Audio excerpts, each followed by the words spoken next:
grande jogada, Lúcia Alves à procura de... É o primeiro! É o primeiro gol de Portugal! Num campeonato do mundo! Telma Encarnação, repare-se bem! À terceira foi mesmo de vez! Os sorrisos são rasgados! Viva! Eu sou a Sofia Baió. Eu sou a Joana Sequeira Pratas. Eu sou a Carolina Santos. E eu sou a Tatiana Friaças. Neste Repórter 360, abrimos o jogo em relação à realidade atual do futebol feminino português.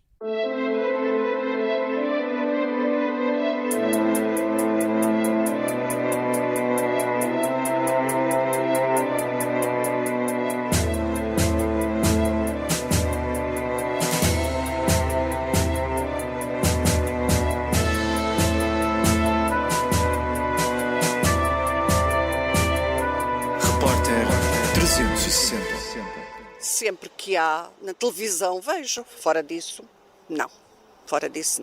Vou acompanhando os resultados do Sporting e do Benfica na Champions League. Não acompanho. Já assisto o futebol masculino, não assisto o futebol feminino muitas vezes. Os portugueses deixam clara a divergência de opiniões no que toca ao acompanhamento da modalidade. Seja por falta de interesse ou de oportunidade, ainda são muitos aqueles que não acompanham o futebol feminino com um olhar atento. Mas qual é a perspectiva dos profissionais da área acerca do progresso na visibilidade do desporto? Está-se a notar uma grande evolução, nota-se pelas assistências que há nos jogos, nota-se também pela qualidade que o futebol feminino já está a trazer também jogo após jogo, e isso já é um facto que está a atrair mais pessoas a aceitarem e a verem o futebol feminino. Carlos Rodrigues é coordenador da formação de futebol feminino da equipa do Sport Futebol Dameiense.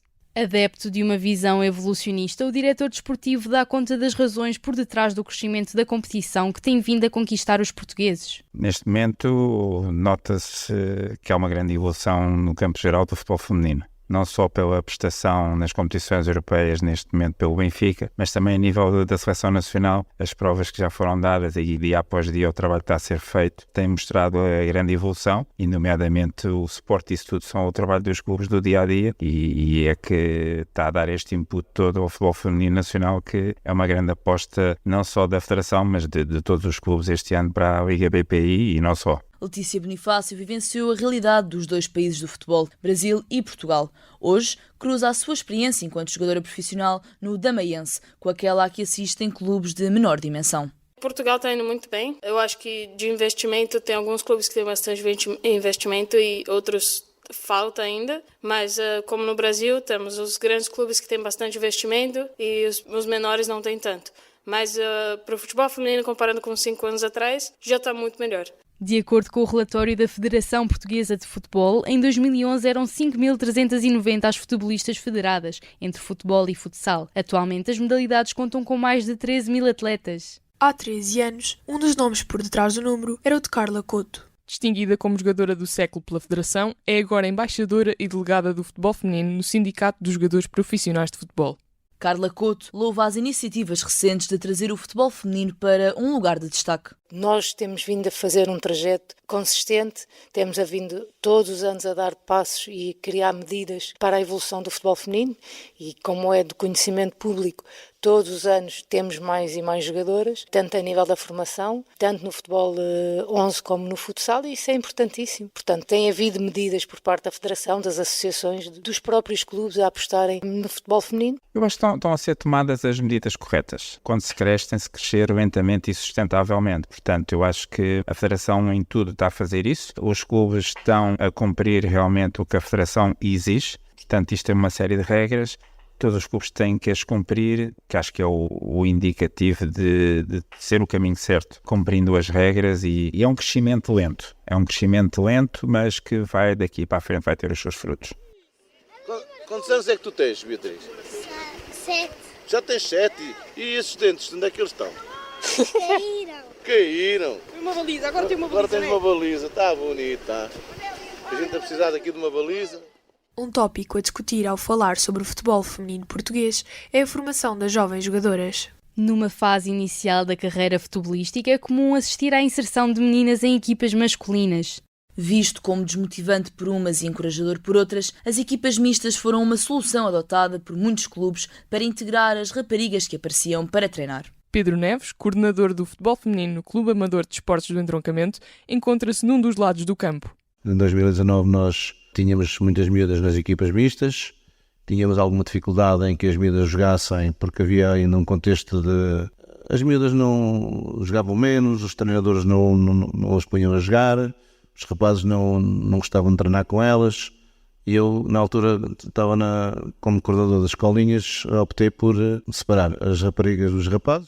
Daqui a 10 anos o futebol feminino português está nos melhores lugares do ranking. Não tenho dúvidas nenhumas, porque como nós estamos a fazer este trabalho, a grande maioria dos clubes também já está a trabalhar com miúdas muito novas nas escolinhas e nas benjamins. Lidiana Antunes iniciou a sua carreira como jogadora profissional no Damaense, mas o futebol feminino nem sempre foi uma realidade acessível. Ainda assim, encara o começo nas equipas mistas com agrado e sentido de oportunidade. Comecei numa escolinha, só que era de meninos. Aí eu fui desenvolvendo, conheci uma escolinha de meninas e fui para lá jogar. Fica a bola, Luana, fica com a bola. Faz gol! Gol, Leonor! Espetáculo, miúda!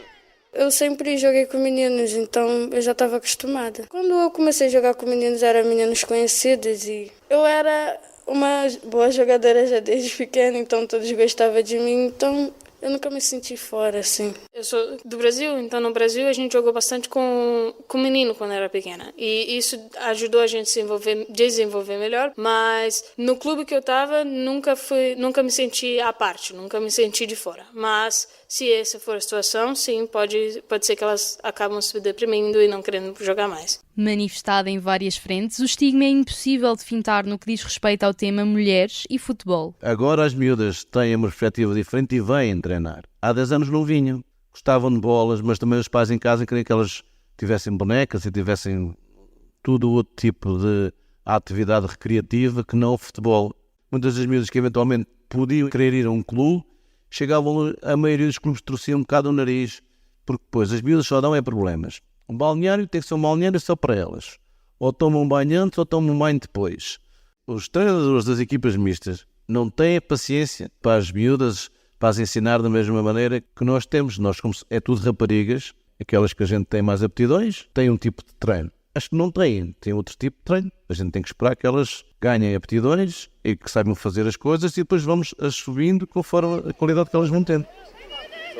Só vai uma. Olha, conseguiram atrapalhar-se uma a outra. Isso, bora, baliza. Isso não é nada, pá, bora. Comparar ou não comparar? Eis a questão. O paralelismo entre os dois lados do mesmo desporto tem direito à análise do VAR. Falamos, incontornavelmente, da comparação entre o futebol masculino e feminino. Não vamos comparar aquilo que é incomparável. Comparar uma coisa que existe e que é o desporto rei em quase todo o mundo, fica difícil comparar. O que nós fizemos no futebol masculino há 30 anos, estamos a fazer agora no futebol feminino. Que investimento também. Comparado com o masculino, tem 1/3 do investimento. Tem havido um investimento muito grande por parte dos clubes, por parte das associações, por parte da federação, inclusivamente por parte do sindicato. Acho que podemos chegar ao dia em que o futebol feminino possa ser lucrativo para as empresas. Tem-se vindo a trabalhar nesse sentido, no marketing. Já um jogo de futebol feminino, já hoje em dia, a nível de seleção, já movimenta muita coisa. Portanto, acredito que marcas de grande renome possam investir no futebol feminino e um dia o futebol feminino ser rentável. Não creio que neste momento o seja. 90 minutos são suficientes para deixar alguns nomes na memória dos espectadores. Quais são os que estão na ponta da língua dos portugueses? Conheço a Kika Nazaré, a Ana Capeta, posso estar a dizer o nome errado, mas acho que é Putelas. Conheço de vista, mas não sei os nomes. Conheço algumas da seleção nacional, sim. Não conheço ninguém. Conheço a de Sporting a Brenda, a Kika Nazaré, mais nada. Os nomes mais conhecidos tornam-se assim incontornáveis, mas ainda são muitas as pessoas que assumem não dar importância àquele que é o desporto rei quando praticado por mulheres. Letícia Bonifácio desconstrói as razões que se escondem por trás do desconhecimento. Os portugueses têm Cristiano Ronaldo, que cresceu aqui, que é um ídolo, e futebol masculino já é visto bem por todo mundo. Então, você já cresce assistindo futebol masculino. O que é feminino não foi começado a transmitir na televisão há uns anos atrás. Então, essa questão de as pessoas não saberem que existe futebol feminino, que o nível do futebol feminino está melhor, está mais envolvido, eu acho que é o que impede a visibilidade do futebol feminino. Quanto o masculino, você tem até o time da 3ª divisão que é transmitido na televisão. Visibilidade e divulgação. 2 fatores que têm poder para impulsionar ou conter o crescimento do futebol feminino. Na jogada decisiva, os canais de televisão assumem o papel de ponta de lança. Nós temos jogadoras de grande qualidade, jogamos com qualidade, só que estávamos escondidas e neste momento estamos visíveis e isso é importante também para o crescimento e para a sustentabilidade do futebol feminino. O Canal 11 tem trabalhado bem na divulgação do futebol feminino, principalmente com as seleções. Transmite muitos jogos da Primeira Liga, portanto dá muitas horas de futebol feminino, tanto no futsal como no futebol. E as miúdas já começam a ter algum interesse em ver os jogos. O facto da nossa seleção também chegar a fases finais de campeonatos da Europa, campeonatos do mundo, o facto de todas as semanas no Canal 11, na Sport TV, os jogos serem transmitidos em direto, vamos captando a atenção de uma maior massa, que antigamente era uma massa muito crítica e que neste momento, devagarinho, a gente sabe que sim, mas tem vindo a apoiar e a captar a atenção dessas pessoas que antigamente não olhavam e nem queriam saber do futebol feminino. Transporte, horário, relevado e material de treino. No que diz respeito a esta lista de necessidades, o drible por parte de alguns clubes continua a fazer-se notar. As condições de transporte são iguais para os rapazes e para as raparigas, os equipamentos são iguais para os rapazes e para as raparigas, o material de treino também é igual para os rapazes e para as raparigas, o balneário, elas também têm balneários iguais aos rapazes, portanto é tudo igual. Eu sei que há clubes, conheço clubes, em que as miúdas treinam depois dos rapazes, já à tarde, que têm menos condições, e há muitos, não só no nosso distrito como pelo país. Há muitos clubes ainda em que o futebol feminino não tem os mesmos horários, algumas nem balneários têm ainda, mas isto é uma luta que todos temos que ter e nós aqui, felizmente que estamos num clube que nos dá essas condições, mas porque nós lutamos por elas. Eu jogava em campos pelados e tu hoje ou jogas em sintético ou jogas em relvado. Antigamente toda a gente trabalhava e depois treinava à noite. Eu cheguei a começar treinos às 10 da noite. Tu hoje tens equipas profissionais que treinam de manhã. Uma jogadora tem um nutricionista, tem um psicólogo.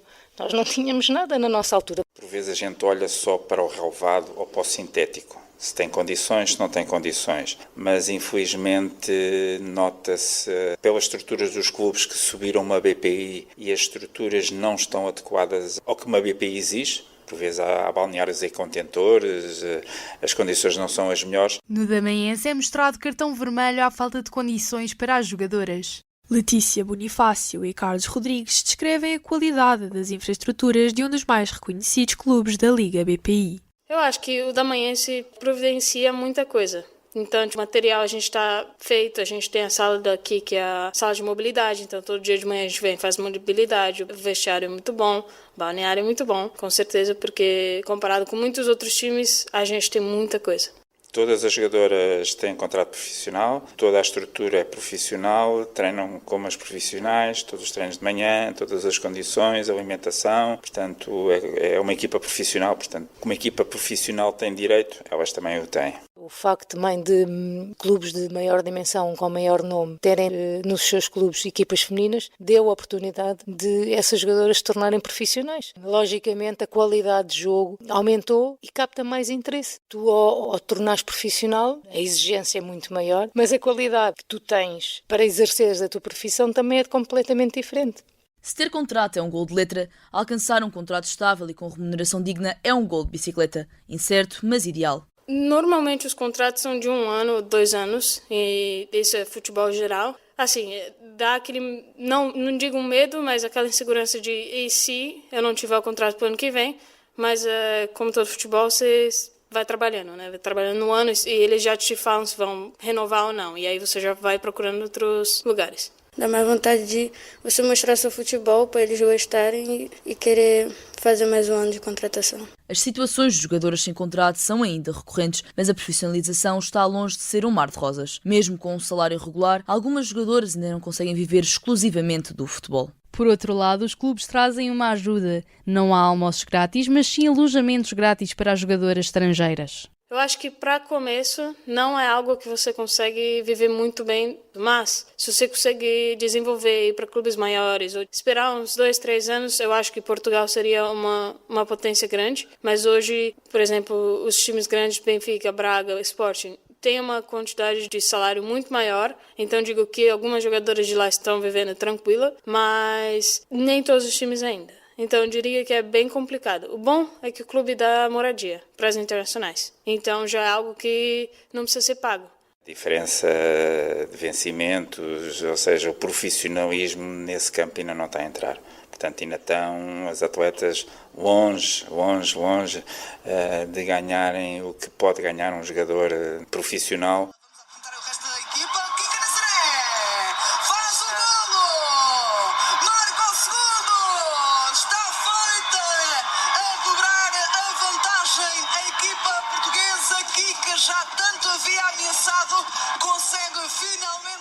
Os progressos alcançados no futebol feminino têm vindo a permitir a passagem do testemunho de referências como Eusébio ou Cristiano Ronaldo para estrelas emergentes do feminino, como por exemplo Kika Nazaré.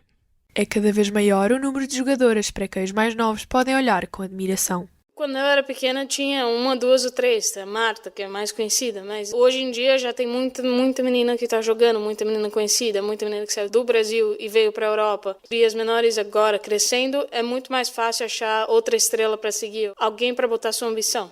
Aqui também, em Portugal, tem a Kika Nazaré, que hoje está destruindo. E para as pequenas já é alguém para olhar, que antes era só o Cristiano Ronaldo. Na minha altura, os teus ídolos eram homens, porque o futebol feminino em Portugal era o que era. Hoje em dia, não. Vais, se calhar, perguntar a uma jovem que joga no Benfica, é a Jéssica, a Catarina Amado, ou é a Lúcia, ou seja quem for, uma Norton. Vais ao Sporting, é a Ana Borges, ou é a Cláudia Neto. Vais ao Braga, é a Dolores, ou é a Patrícia Moraes. Esta reportagem foi produzida por mim, Sofia Baió. Por mim, Joana Sequeira Pratas. Por mim, Carolina Santos. E por mim, Tatiana Friaças. A coordenação é de Luana Plácido. O design é de Carlota Real e de Cláudia Martina. A sonoplastia do genérico de Luís Batista. Acho que